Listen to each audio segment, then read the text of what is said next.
Esta tarde tengo el privilegio de poder compartir con vosotros esta palabra y la verdad que estudiándola me ha encantado porque sé que estáis dando una serie de los Gran Yo Soy o los Yo Soy de Jesús, pero yo, además de centrarme en el Yo Soy, he querido también centrarme en este pasaje y yo lo he titulado Conversaciones con el Gran Yo Soy, el Cristo.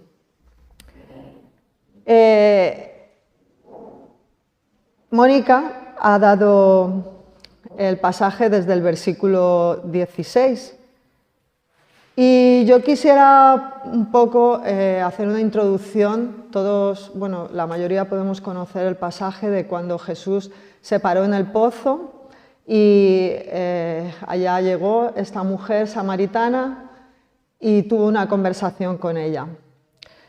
¿Dónde se paró Jesús? Se paró en Samaria y se quedó solo allí. Samaria era un territorio que los judíos evitaban siempre que pudieran, pero aquí se convirtió en un escenario espiritual, un pozo, una mujer, un testimonio y una cosecha de almas samaritanas para la fe. Jesús no perdía la ocasión para mostrarse y revelarse como el Cristo. ¿Y cómo lo hacía? A través de conversaciones sencillas, pero a la vez muy profundas, que hacían que su interlocutor hallase las respuestas por él mismo. Jesús era un comunicador excelente. Poco antes lo vemos hablando igualmente con la misma intencionalidad con Nicodemo. Si vamos un capítulo para atrás, vemos el pasaje de Jesús y Nicodemo y también vemos una conversación. Podemos ver muchos pasajes en los evangelios de Jesús hablando con mucha gente o con una sola persona. Pero a mí esto me hace ver que Jesús era un comunicador por excelencia. Le gustaba hablar, le gustaba dialogar. Y ese es nuestro Dios, le gusta comunicarse con nosotros. Le gusta dialogar, pero no solo hablar Él, sino hablar y obtener respuestas. Y Él tenía ese arte de sacar las respuestas de uno mismo. Jesús sabe cómo llegar a sacar de nosotros mismos las respuestas a nuestras dudas y esperanzas, como hizo con Nicodemo. Nicodemo llegó a él de noche, a esta mujer a plena luz del día. Y además esto era sorprendente porque él era judío, él sabía la tradición, se había criado con la tradición judía y sabía que no era un buen sitio para quedarse y menos aún hablar con una mujer, él solo. Pero Jesús viene a romper las reglas, lo sabemos, ¿verdad? Jesús viene en su época a decir, no es la condición humana, es lo que Dios ha establecido. Y Dios ha establecido el poder traer salvación al mundo. ¿Amén? En primer lugar, vemos que Jesús rompe el silencio. Vemos en el versículo 7 del capítulo 4 que ha leído Mónica, vino una mujer de Samaria a sacar agua. Y Jesús, como os he dicho, que ya estaba allí, le dijo, dame de beber. Jesús rompe el silencio. ¿Por qué? Porque inicia una conversación, toma la iniciativa. Le dice, dame de beber. Y entonces, al comenzar esta conversación, la mujer se sorprende, evidentemente, porque dice, ¿cómo tú, siendo judío, me pides a mí que yo te dé de beber? Y encima soy una mujer. Y en segundo lugar, era samaritana, y los samaritanos y los judíos no se llevaban, pero daos cuenta, venían de la misma raíz. Samaria estaba formada por una etnia judía, los samaritanos. Sin embargo, no se veían como del mismo linaje que los judíos, ni los judíos lo veían como el mismo linaje, pero ellos sí que reconocían la Torá, que eran los 5 primeros libros de Moisés. Y ahí había una rivalidad, siendo del mismo pueblo y esperando al mismo Mesías. Pero Jesús sabía esto, Jesús tenía que ir a todos, tenía que ir a los de la casa de Israel, como él mismo dijo, pero también tenía que ir a los que no eran considerados del linaje puro, pero sí que eran considerados por nuestro Padre necesitados de su salvación, ¿verdad? Cuando nosotros venimos a Jesús, no venimos de un linaje, ni venimos de una condición, venimos con una necesidad, venimos con un deseo tremendo de que Él supla nuestras carencias, ¿verdad? Y cuando Él toma la iniciativa, nosotros no podemos hacer otra cosa que abrir nuestro corazón, pero con el tiempo quizás se nos olvida, y se nos olvida lo más importante, que Él te espera, Él te está esperando en ese lugar apartado, para tener la misma conversación que tuvo en el principio contigo. Seguro que cuando te encontraste con Jesús, tuviste una primera conversación. Seguro que si tú piensas en tu conversión, si has conocido a Jesús, hubo una conversación en la que Él te habló, en la que Él dirigió su atención a ti. Y todas tus respuestas empezaron a ser contestadas desde lo profundo de tu corazón. Esto es lo que le pasó a esta mujer, como vamos a ver más adelante. Vemos en segundo lugar que Jesús trae luz. El Cristo revelado en las Escrituras trae luz a la oscuridad espiritual en la que se halla esta mujer.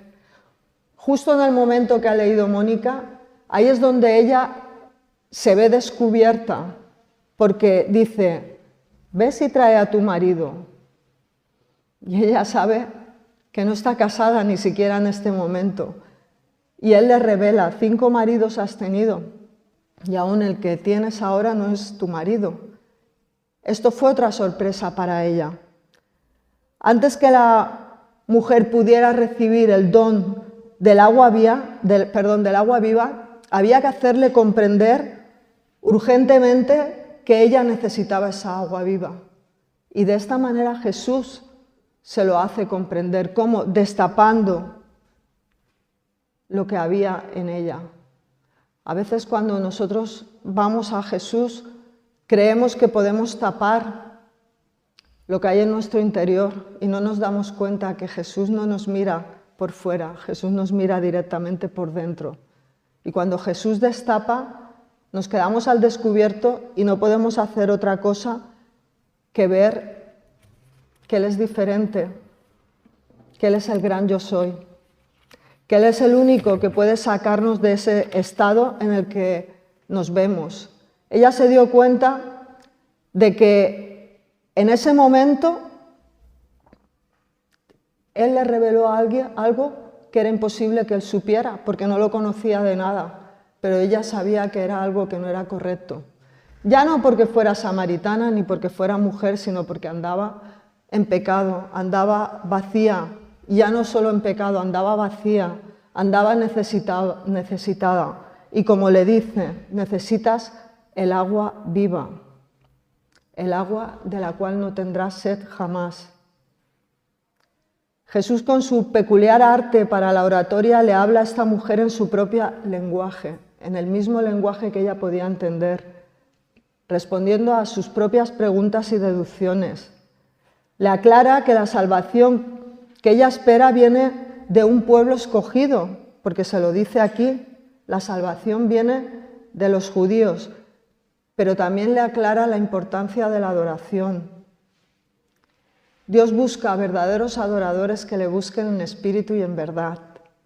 Dios busca que haya una esencia en la que la adoración salga de lo profundo del corazón. Cuando está diciendo, Dios busca adoradores que le busquen en espíritu y en verdad, está hablando del espíritu nuestro, del espíritu que clama Abba Padre, y está hablando de una adoración espiritual que viene de lo más profundo de nuestro corazón.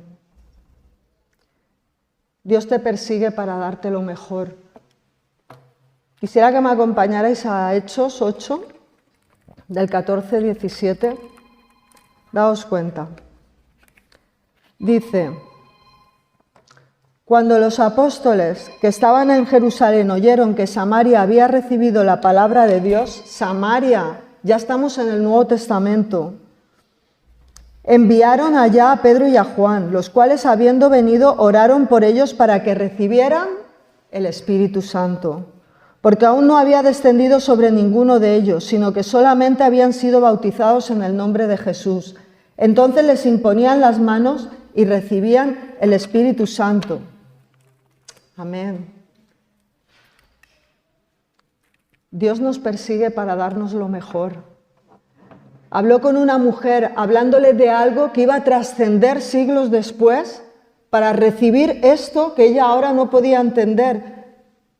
Ella solo podía entender que esperaba un Mesías, como todos, que esperaba un Salvador, como todos, pero ese Salvador venía con una carga muy importante, que era una carga espiritual. Nos iba a dejar un Consolador, nos iba a dejar a su Espíritu Santo.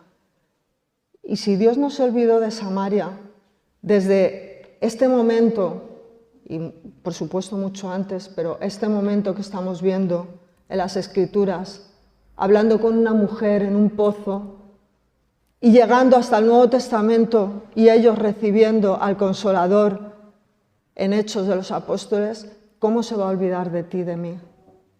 ¿Cómo no va a hacer lo mismo por ti, por mí? ¿Cómo vamos nosotros a olvidarnos de Él?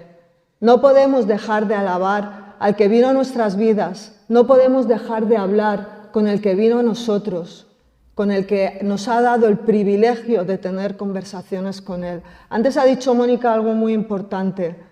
Yo también me hago esa pregunta. ¿Qué pasa con esas personas que en un momento dado les ha pasado lo que les ha pasado y te quedas sin nada y te entra una desesperación, una depresión profunda? ¿A dónde vas si no tienes a Dios? Uno, si tiene a Dios, se lo pregunta, y si no lo tienes, yo te animo. Él es la fuente que puede calmar tu sed. Él es la fuente que puede llenar tu adoración. Él es la fuente que puede llenar tu vacío. Él es la fuente inagotable, de donde tú sacarás agua que nunca volverás a tener sed jamás, como le dijo a la mujer samaritana. En tercer lugar, ya vemos la culminación al revelarse como el Cristo, el gran yo soy. Cristo es revelado como el gran yo soy, aquí en este Evangelio, una vez más, en el Evangelio de Juan. ¿Y a quién lo hace? A una mujer sencilla, a alguien que nadie hubiera pensado, ni siquiera imaginado que se acercaría a un hombre como Jesús, un maestro, como muchos le consideraban. Pero Él rompe los esquemas, una vez más, rompe los moldes. ¿Por qué? Porque Jesús no es un hombre cualquiera. Podemos ver en Deuteronomio 18, del 15 al 18, cómo el pueblo de Samaria, como os he dicho, era un pueblo que creía en el gran yo soy, porque ellos creían en la Torá y ellos conocían la ley de Moisés y ellos conocían cómo a Moisés se le había revelado Dios como el gran yo soy. Yo soy el que soy. ¿Quién les diré que me envía? Diles que te envía el yo soy. Cuando Jesús pronuncia yo soy, está haciendo una confesión poderosa para aquellos que saben lo que significa el yo soy, porque el yo soy era el Dios mismo. Por eso ella le dice, tú debes de ser profeta. Ya no me cabe la menor duda. Y él le dice, yo soy. El que se reveló a Moisés, el mismo, yo soy el que soy. Yo soy el que habla contigo. Anunciado a todos, porque no vino a salvar unos pocos. Lo que pasa es que la mentalidad humana, nuestra mentalidad es pequeña. Nuestra mentalidad está condicionada. La mentalidad de Dios es como el tiempo. Nuestro tiempo, si os dais cuenta, nosotros vivimos en un espacio-tiempo que está limitado por un horario de 24 horas. Dios no tiene 24 horas. Dios tiene un día como 1000 años y 1000 años como un día. El tiempo de Dios es el tiempo Kairos, no es el tiempo Cronos, no es el nuestro. Pues con esto sucede lo mismo. No es lo mismo el pensar en que nosotros tenemos una salvación para unos pocos a que la salvación es para todo. Pero ¿para todo quién? Para todo aquel que crea. Sí que nos dice al judío primeramente y después al griego, después a todos, ¿verdad? ¿Pero por qué? ¿Por qué al judío primeramente? Porque estaba establecido en la ley que iba a venir de un linaje que venía de Judá, de esa tribu, pero no porque sean un pueblo especial. Tú eres un pueblo especial. Todos somos un pueblo especial. Porque mira lo que te dice Primera de Pedro 2:9. Mas vosotros sois linaje escogido. Y no está diciendo vosotros judíos, vosotros este pueblo, no, está diciendo a todos, vosotros sois linaje escogido, real sacerdocio, nación santa, pueblo adquirido por Dios para que anunciéis las virtudes de aquel que os llamó de las tinieblas a su luz admirable. Vosotros que en otro tiempo no erais pueblo, pero que ahora sois pueblo de Dios, que en otro tiempo no habíais alcanzado misericordia, pero ahora habéis alcanzado misericordia. Antes no, ahora sí. No erais pueblo, ahora lo sois. ¿Esto qué quiere decir? Que la salvación es para todos. Ya antes de morir Jesús, en el inicio de su ministerio, según el Evangelio de Juan, está haciendo este comunicado a un pueblo que no era considerado el pueblo del linaje escogido. Pero no entendían que de ese linaje viniera el Salvador, no quería decir que la salvación no fuera para todos. Y eso es lo que vino a decir Jesús. Cuando le dice, yo soy el que habla contigo, ella ya se queda totalmente maravillada. ¿Y qué hace? Se va corriendo a anunciárselo a sus hermanos, se va al pueblo de donde ella era, a Samaria, y no dice, me he encontrado con el Salvador, dice, me he encontrado con alguien que me ha dicho todo lo que yo era. Esta mujer estaba dando testimonio, eso es dar testimonio. Me he encontrado con Jesús, yo antes era pecadora, Él me ha dicho que soy pecadora, me he arrepentido y lo he reconocido como Salvador. Y eso hizo que muchos quisieran ir a verlo. Y se quedó allí 2 días. Y, como os he dicho, pasan el tiempo, pasan los años. No, perdón, no pasó tantos años. Pasó el tiempo de terminar el ministerio de Jesús, lo crucificaron y llega el momento en que están predicando y aparecen otra vez, como hemos visto en Hechos, Samaria, y ahí reciben el don del Espíritu Santo. La salvación es para todos. La conclusión es que Jesús quiere revelarse a un mundo perdido. Él sigue buscando a los perdidos, sigue esperando conversar contigo y conmigo. ¿Cómo? Como en el principio, como esa primera vez que te habló. Y si no te ha hablado, quiere que sea la primera vez. Él quiere hablar contigo, como habló con esta mujer. A veces vemos pasajes, yo veo pasajes en la Escritura y veo a la mujer samaritana hablando con Jesús, veo a Nicodemo hablando con Jesús, veo a Dios hablando con Job, veo a Moisés en una zarza ardiendo hablando con Dios, y me cuesta trasladar a mi mente que yo puedo hacer lo mismo. Pero yo, tú, todos podemos hacer lo mismo. De hecho, Dios quiere.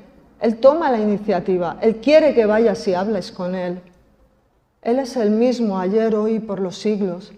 Y estos ejemplos están para que nos demos cuenta de que podemos hablar con Jesús, de que debemos hablar con Jesús, de que Él quiere que hablemos con Él. ¿Cómo se te reveló Jesús? Si analizamos nuestra propia conversión, encontraremos una conversación con Jesús porque Él siempre toma la iniciativa. Yo recuerdo exactamente cómo empecé yo a hablar con Jesús. ¿Sabéis cómo empecé? Yo vengo aparte del mundo pecador del que venía, vengo básicamente de la Iglesia Católica, que en ese sentido hizo mucho bien a mi vida porque puso las bases para creer en Dios. ¿Por qué digo esto? Porque yo, cuando la primera vez hablé con Jesús, a mí me dijeron lo que yo os estoy diciendo hoy. Tú puedes hablar con Jesús, Dios es un Dios vivo, Él puede solucionar tus problemas, tú háblale y Él te contestará. Y yo no me fiaba de lo que me estaban diciendo y quería comprobarlo conmigo, o sea, yo sola, conmigo misma. creía yo conmigo misma, cerré la puerta de mi habitación y me quedé a solas. ¿Sabéis lo que hice? Me santigué, lo primero. Y dije, pues lo típico, lo que yo sabía hacer, Padre nuestro que estás en los cielos, y luego empecé a hablar como estoy hablando contigo. Y simplemente le dije, si es verdad que existes, ven a mi vida, yo te quiero conocer. Y me callé, porque hay una cosa importante, tú no puedes tener una conversación si no te callas. Y tampoco puedes tener una conversación si tú eres una persona y a tu interlocutor lo dejas ahí y te vas, ¿no? Que a veces es lo que hacemos. Imagínate que llego y te digo, bueno, encantada de verte, ¿cómo estás? Tengo muchas ganas de saber de ti, y conforme acabo de hablar me voy por la puerta y tú te quedas. Te iba a contestar, te iba a decir cómo estoy, lo que quieres saber de mí, pero te has ido. ¿No nos pasa a veces eso con Dios, sinceramente? No sabemos estar en silencio delante de Dios. ¿Tú te imaginas la conversación con esta mujer, con el gran yo soy? ¿Tú te imaginas que Jesús hubiera hablado y se hubiera alargado, ella no hubiera podido saber nada más? ¿O te imaginas que ella le hubiera contestado y se hubiera ido del pozo? No hubiera podido haber un diálogo. No se trata de que haya un monólogo. Jesús no es monologuista. A Jesús le gusta dialogar. Y para que haya un diálogo necesita que la conversación vaya en dos direcciones. Al principio cuesta porque cuesta callar nuestros pensamientos, cuesta creernos si somos nosotros mismos, de dónde vienen las respuestas, porque no tenemos una persona física como tuvo esta mujer. Pero por eso, si nos trasladamos a cuando recibieron el Espíritu Santo, es lo que tenemos hoy en día. Es el que nos habla, es el comunicador. Pero solo tienes que pasar tiempo con Él. Es lo mismo, pero solo tienes que pasar tiempo con Él. Él quiere revelarse a un mundo caído para salvarles. Este pasaje nos da información muy valiosa. Una conversación con una mujer a un pueblo de Dios que conoce a Cristo solo por una conversación. Solo por una persona con la que dialoga. ¿Qué no podrás hacer tú? ¿Qué no podremos hacer cada uno de nosotros? Si nos paramos un momento cada día delante de Dios, en su presencia, y le preguntamos, ¿qué es lo que quieres que haga? Tenemos una conversación con Él. ¿Cómo te ves hoy? ¿Cómo me ves? Lo que quieras, ábrele tu corazón. ¿Cuánto puede cambiar nuestra vida, nuestro alrededor, nuestro vecindario, nuestro mundo, si somos capaces de tener esta conversación con el gran yo soy? Yo creo que es muy importante las conversaciones con Jesús, si no, no estarían aquí. No habrían conversaciones en la Biblia si no fueran importantes, ¿verdad? Fijaos cuando leáis la palabra de Dios y veréis cuántas conversaciones hay con Dios, con Jesús, con el Espíritu Santo. Hay conversaciones, pero tú sigues escribiendo los hechos de los apóstoles, teniendo ese tipo de conversaciones con Jesús. No lo olvides, si en este día solo te quedas con esto, yo me doy por satisfecha. Ten conversaciones con tu Creador, con aquel que tocó tu corazón, con aquel que te rescató, que te está esperando para tener ese diálogo contigo. No te vayas y lo dejes con la palabra en la boca. Aprende a callar tu alma y a entender que Él te está esperando y que Él quiere hablarte y tiene muchas cosas que decirte, pero tú tienes que pararte a escucharte, a escucharle como se paró esta mujer. Amén.